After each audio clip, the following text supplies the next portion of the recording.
প্রিয় দর্শক, আমাদের বাংলা সাহিত্যে গোয়েন্দা সিরিজের ভূমিকা অনেকখানি। ওপার বাংলার গোয়েন্দা সিরিজের কথা নাই বা বললাম, আমাদের নিজেদের মাসুদ রানা এই সিরিজটি এখনও অনেকের মনে অনুরণন তোলে এবং সেই যারা পড়েছিলেন তারা ভাবেন আহা কি ছিল। তিন গোয়েন্দার কথা বলতে পারি আমরা। রকিব হাসান তার স্রষ্টা, তিনি না ফেরার দেশের বাসিন্দা, আমরা তাকে নিয়ে কথা বলবো। কিন্তু তার আগে আমি রেজানুর রহমান সংবাদপত্রে বাংলাদেশ অনুষ্ঠান থেকে আপনাদের স্বাগত জানাচ্ছি। আজকে আমাদের অনুষ্ঠানে অতিথি হিসেবে উপস্থিত আছেন সিনিয়র সাংবাদিক কাজী রওনাক হোসেন। স্বাগত আপনাকে অনুষ্ঠানে। পত্রপত্রিকায় কয়েকটা শিরোনাম আপনাকে পড়ে শোনাই, তারপর আমরা আলোচনায় যেতে চাই। প্রথম আলো, জুলাই সনদের বাস্তবায়ন নিয়ে মতভিন্নতা এখনও কাটেনি। জুলাই সনদ স্বাক্ষরকাল, ফেব্রুয়ারিতে নির্বাচন। রাকসুর ভোট আজ, ৭২ বছরের নির্বাচন ১৬বার, উৎসবমুখর শান্তিপূর্ণ ভোট চাকসু। দৈনিক যুগান্তর, চাকসুতে ৫ কেন্দ্রের ফল ঘোষণা, ১০টিতে চলছে গণনা। ভিপি জিএসএ শিবির এগিয়ে, শুক্রবার জুলাই সনদের স্বাক্ষর, ফেব্রুয়ারিতে নির্বাচন। দৈনিক সমকাল, প্রধান উপদেষ্টা আশাবাদী, ভিন্ন মতে অনড় দলগুলো।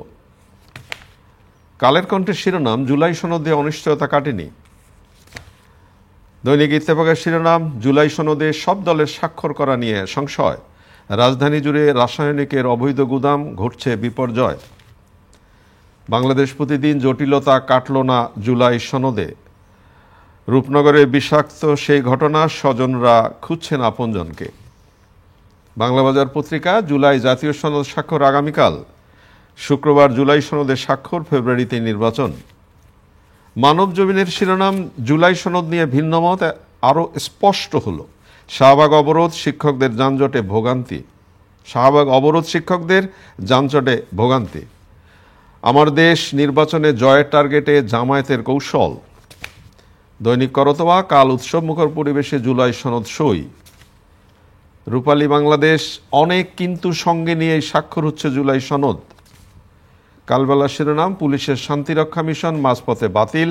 প্রধান উপদেষ্টার আসার কথা শোনালেও দূর হয়নি বিরোধ।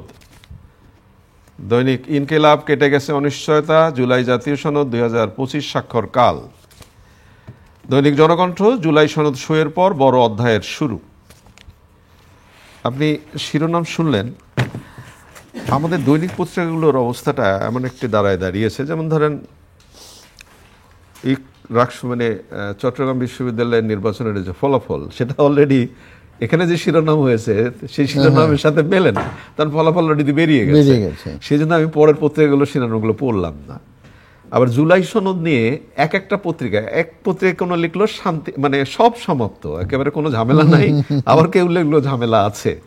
তাই ঝামেলার কথাটা পরে বলি, কিন্তু প্রথমে যেটা শুরু করেছিলাম, আমাদের সাহিত্য, বাংলা সাহিত্যে কিছু কিছু মানুষের অবদান এত বেশি, সেই বিশেষ করে আমাদের দেশে। আমি কাজী আনোয়ার হোসেনের কথা বলতে পারি, যে আপনার মাসুদ রানা সিরিজকে কিভাবে তিনি জনপ্রিয় করেছেন। আমাদের ছোট কাকুর কথা বলতে হয়, ফরিদুর সাগরের সেই ছোট কাকু, বর্তমান সময়ে তরুণদের, কিশোরদের একদম একেবারে খুবই আগ্রহের জায়গা। আমরা যদি রকিব হাসানের কথা বলি, তিন গোয়েন্দা, এইটা একটা অন্য রকমের আলোড়নতরা উপন্যাস, গোয়েন্দা উপন্যাস।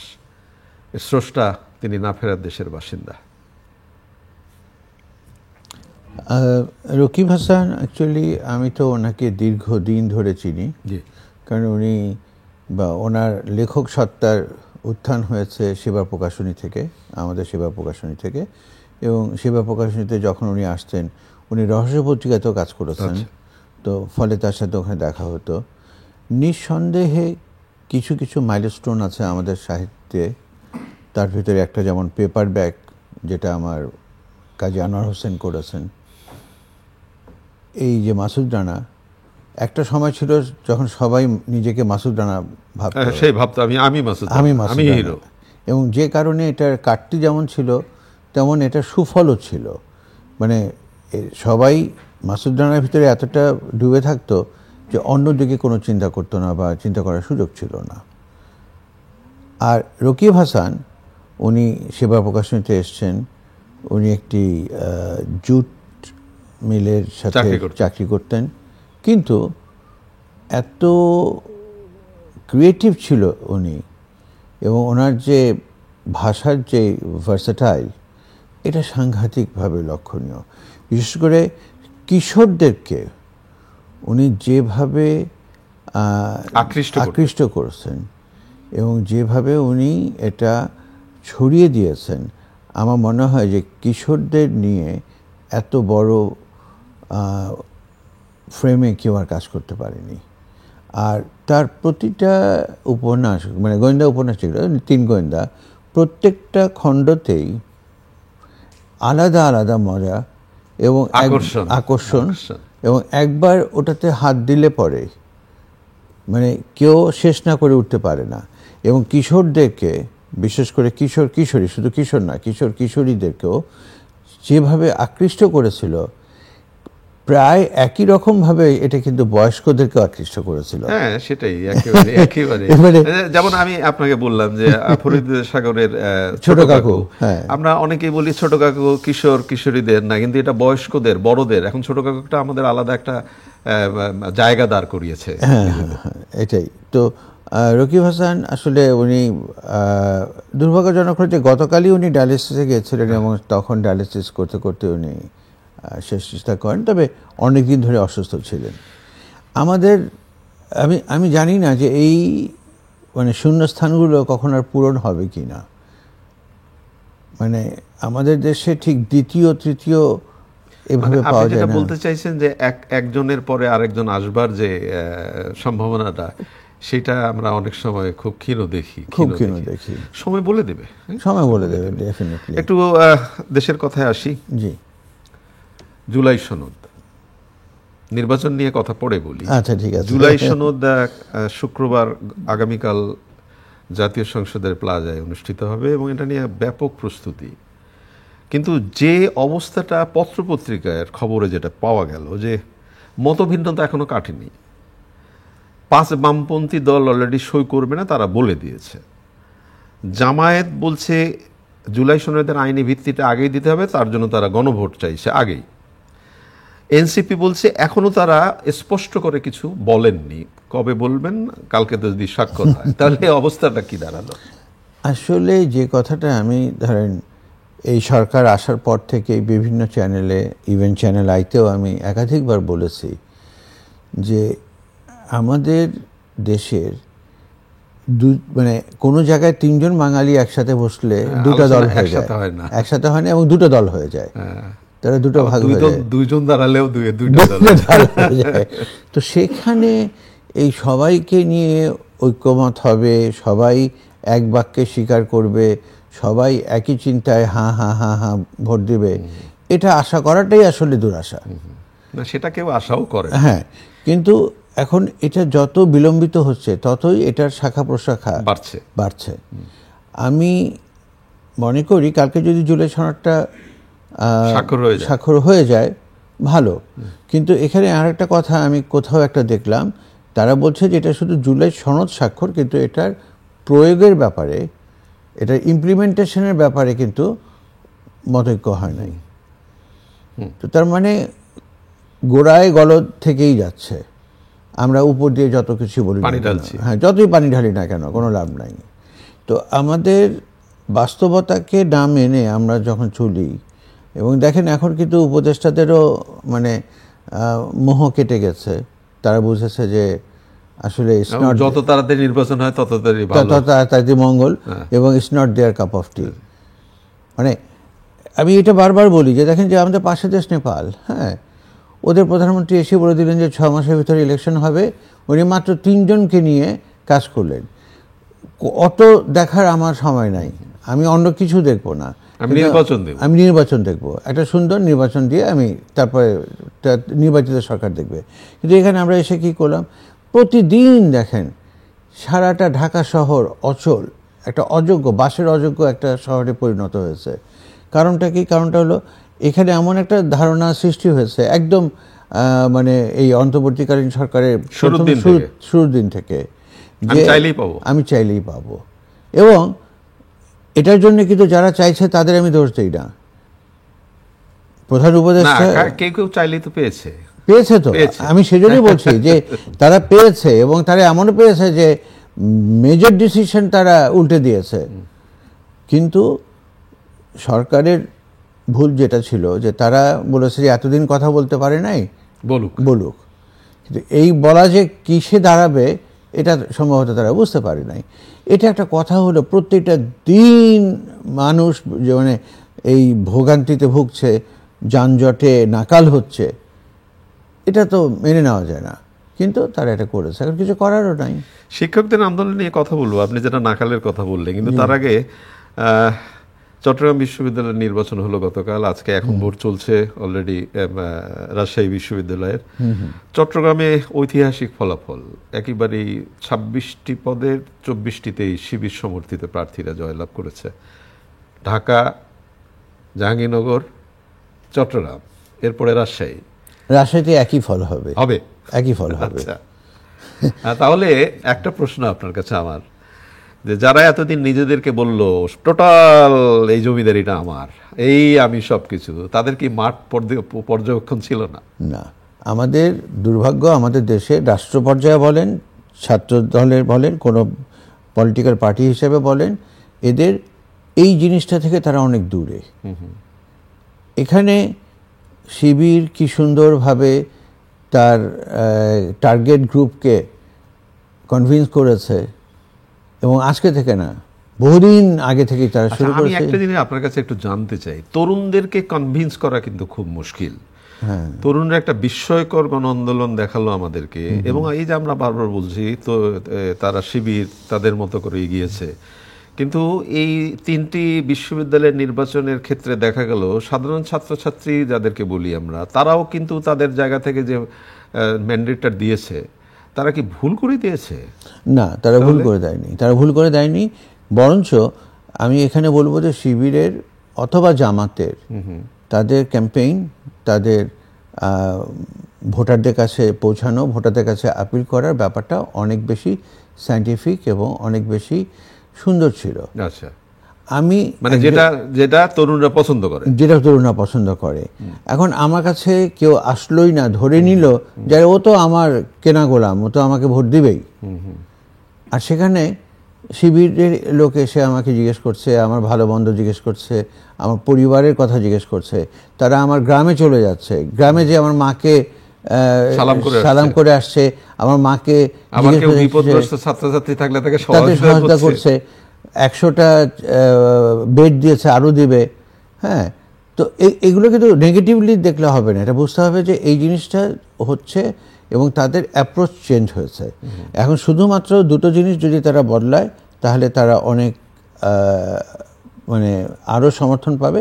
একটা হলো নারীদের প্রতি দৃষ্টিভঙ্গি, আর একটা তাদের একটা নারীদের প্রতি দৃষ্টিভঙ্গির কথা বললেন। চট্টগ্রাম বিশ্ববিদ্যালয়ের নির্বাচনের যে রেজাল্ট, তাতে পত্রপত্রিকার শিরোনাম যেটা, যে নারীরাই ভোট দিয়েছে, বেশি ভোট দিয়েছে, কারণ তারা নারীদের কাছে পৌঁছাতে পেরেছে। আমি সেই কথাই বলছি যে তাদের সেই মানে আদিম যুগের চিন্তাধারা নিয়ে চললে হবে না, তাদেরকে মডার্ন যুগের সাথে, আধুনিকতার সাথে, প্রযুক্তির সাথে তাদেরকে চলতে হবে। এবং এখানে কিন্তু তারা অনেক বদলে গেছে, শিবির অনেক বদলে গেছে। তারা কিন্তু হিজাব পরেও নাচে। হ্যাঁ, আচ্ছা আচ্ছা। তো এখন ব্যাপারটা হলো এই যে ব্যাপারগুলো, এই জিনিসগুলো কিন্তু ওদেরকে অ্যাট্রাক্ট করছে। একটা ব্যাপার হলো যে আপনি বলেন যে বিএনপির আমলে কি ছাত্রছাত্রীরা খুব শান্তিতে ছিল, খুব ছিল না? আওয়ামী লীগ আমলে তো আরও না। তো তখন স্বাভাবিকভাবেই একটা প্রশ্ন এসে যায়, দেখি না তৃতীয় কোনো শক্তিকে কিছু করা যায় কিনা, দেখি না কি হয়, সেটা দেখতে দেখতে যে কি দাঁড়াবে সেটা জানি না। তবে একটা ব্যাপার বিশ্লেষণ, আমি একটা জিনিস বলতে চাই যে এটা তো মানে বিএনপি কথা বললাম, আওয়ামী লীগের কথা বললাম, সবাইকে কিন্তু এটাও খেয়াল রাখতে হবে, 71টাও কিন্তু ভুলে গেলে চলবে না। আপনি খুব যথার্থ বলেছেন। একটা ব্যাপার যেটা দাঁড়ায় যে এখনকার তরুণরা বিশেষ করে খবরদারিটা পছন্দ করে না। এই যারা ছাত্র সংগঠনের নেতৃত্ব দিতে চান, তাদের বোধ করি এখন ভাবা উচিত যে আগের সেই দিন চলে গেছে। ওই গেস্ট রুম কালচার, মিছিলে ডেকে নিয়ে জোর করে কথা বলানো, দাঁতের মিছিলে গেলি না কেন, কান ধরে উঠবোস করা, এই জায়গাগুলো কিন্তু শিক্ষার্থীরা পছন্দ করে না। এইটা আমার মনে হয় ভবিষ্যতে যারা নেতৃত্বে আসবেন তারা একটু ভাববার চেষ্টা করবেন। শিক্ষক আন্দোলনের কথা বলি, 4 দিন ধরে রাস্তায় আছে শিক্ষকরা। মানে গ্যারাকল যেটা কোথায় আপনি দেখেন, যা তারা বাড়ি ভাড়া পায় মাত্র 1000 টাকা, চিকিৎসা ভাতা পায় মাত্র 500 টাকা। এখন গ্যারাকলটার কথা বলি, যদি তারা 20% হারে বাড়ি ভাড়ার যদি তাদেরকে দেওয়া যায়, দিতে হয়, তাহলে সরকারের বছরে 3400 কোটি টাকা লাগবে। কে দিবে? অবশ্যই তাই, অবশ্যই তাই। এবং এই যে ব্যাপারগুলো, একটা কথা হলো যে শিক্ষকদের দাবিটা অত্যন্ত মানবিক এবং অত্যন্ত যৌক্তিক দাবি। পাশাপাশি এটাও বুঝতে হবে এই টাকাগুলো কোথা থেকে আসবে, কে দিবে। আর শিক্ষকদেরও আমি মানে তাদের প্রতি শ্রদ্ধা রেখেই বলছি, আমি নিজেও শিক্ষকতা করি, তারপরেও বলছি 3 দিন আগে প্রেস ক্লাবের সামনে যেটা হলো, যে যে যে চর্চাটা হলো, শিক্ষকের উপর লাঠিপেটা করা হলো, এইটাও কিন্তু কাঙ্ক্ষিত না। আমি সে কথাটাই বলতে চাচ্ছিলাম যে এটা কাঙ্ক্ষিত না। আবার শিক্ষকরা যেটা করেছে, তারা মেট্রো রেলের সমস্ত সিঁড়ি সমস্ত কিছু দখল করে বসে পড়েছে, মানে মেট্রো রেল চলাচলটাই বিঘ্নিত হয়েছে। শিক্ষকদের আচরণ শিক্ষকদের মতন হতে হবে, আর তা না হলে তো তাদের সাথে আমজনতার কোনো পার্থক্য থাকে না। আমি অবশ্যই মনে করি যে একটা শিক্ষকের অন্তত মানসম্মত গ্রহণযোগ্য বেতন ভাতা থাকা উচিত। এবং সেই সাথে বোধহয় এই আলোচনাটাও এসছে, অনেকে হয়তো নানাভাবে নিতে পারেন বিষয়টা, কিন্তু আমাদের মনে হয় এই আলোচনা খুব জরুরি দরকার। যারা শিক্ষকতা পেশায় এসছেন তাদের একদম ক্ষমতাই বলি, তাদের মেধা যোগ্যতা কারো কারো এই বিষয়গুলো নিয়েও কিন্তু একটু প্রশ্ন আছে। তাহলে আজকে আমাদের শিক্ষার অবনতিটা কোন জায়গায়? এখানে শিক্ষার অবনতি দুটো কারণে হচ্ছে। একটা হলো সরকারের ভুল নীতি, আর একটা হলো শিক্ষক নিয়োগের ক্ষেত্রে এমন শিক্ষক নিয়োগ করা হচ্ছে। আমি আপনাকে একটা কথা বলি, সার্টিফিকেট আলাদা শিক্ষক দিয়ে লাভ নাই। যে শিক্ষক ছাত্রছাত্রীদের ভালোবাসতে পারবে না, যে শিক্ষক ছাত্রছাত্রীদেরকে শিক্ষা দিতে পারবে না, শিখাতে পারবে না, সেই শিক্ষক দিয়ে কি হবে? আপনি সেই মানদণ্ডটা কোথায়, কে বিচার করবে? এটা খুবই, এই যে আমার সম্মানিত শিক্ষকরা 4 দিন ধরে রাস্তায় পড়ে আছেন, শহীদ মিনারে আন্দোলন করছেন, এটা তো আসলে কাঙ্ক্ষিত না। এটা তো শ্রদ্ধার জায়গাটা অন্যরকম দাঁড়ায় না? আমি একজন শিক্ষককে লাঠিপেটা করবে সেটাও তো আমি আশা করতে পারি না, কিন্তু একজন শিক্ষক এমন শিক্ষক দাঁড়াবেন যিনি আমার সামনে দাঁড়ালে আমি শ্রদ্ধায় মাথা নত করবো এবং গদগদে আমি তার কাছে শিখবো। সেই জায়গাটাও বোধহয়, সেই প্রশ্নটাও বোধহয় এখন অলরেডি উঠেছে। অবশ্যই উঠেছে। কারণ এখানে এই যে এত যে হাজার হাজার শিক্ষক, আপনি অনেককে দেখবেন যে তারা শুদ্ধভাবে একটা অ্যাপ্লিকেশন দিতে পারে। ওই কথাটাই, যেহেতু তারা আন্দোলনে আছেন, আমাদের মনে হয় এই বিষয়টা খুব জরুরি দরকার। এই আন্দোলনটা দমানোর জন্য নয়, তাদেরকে বুঝিয়ে একটা সন্তোষজনক জায়গায় আছে আমাদের শিক্ষকরা যেন রাস্তায় না থাকেন। সেটা একটা জিনিস। একটা কথা বলি আপনাকে, যে এই যে শিক্ষা উপদেষ্টা, উনি তো 20% ইনক্রিজ যেটা, এটা মেনেছিলেন। এর ভেতরে একটা বিষয় ছিল, মেনেছিলেন এবং সংশ্লিষ্ট দপ্তরে মানে মন্ত্রণালয়ে পাঠিয়ে দিয়েছেন, যেটা খবরে শোনা যায় সেখানকার সচিব বিদেশে আছেন, ওই জন্য সই হচ্ছে না। এটা আমি জানি না এটা সত্য কিনা। হ্যাঁ, কিন্তু এটা যদি একটা সচিবের মানে সইয়ের জন্য যদি হাজার হাজার শিক্ষক বসে থাকে, এর চেয়ে দুঃখজনক আর কিছু নাই। একেবারে শেষের দিকে আমরা একটা ভয়ানক খবর পড়ে শোনাই আপনাকে। রাজধানীর বাসাবাড়িতে সাপের উপদ্রব বেশি, পদ্মকোকড়া। সাপ মানে তো ভয়ের জায়গা, হ্যাঁ। কিন্তু রাজধানীর বাসাবাড়িতে হঠাৎ করে সাপ ঢুকে পড়লো কেন, কি মনে হয় আপনার কাছে? আমি জানি না যে রাজনীতিতেও সাপ ঢুকছে কিনা। প্রিয় দর্শক, আমরা শেষে যে আলোচনাটি করলাম, আমরা সাপের জায়গা তো রাজধানীর বাসাবাড়ি না। হঠাৎ করে কেন রাজধানীর বাসাবাড়িতে সাপ ঢুকছে সেটা বোধ করি আমাদের একটু অনুসন্ধান করা খুবই জরুরি দরকার। তার কারণ আমরা পশু পাখি, সাপ, তাদের আবাসস্থলগুলো কিন্তু আমরা ধ্বংস করছি, এটা সত্যি। ভালো থাকবেন। আগামীকাল নিশ্চয়ই এই সময় আবার কথা হবে। খোদা হাফেজ।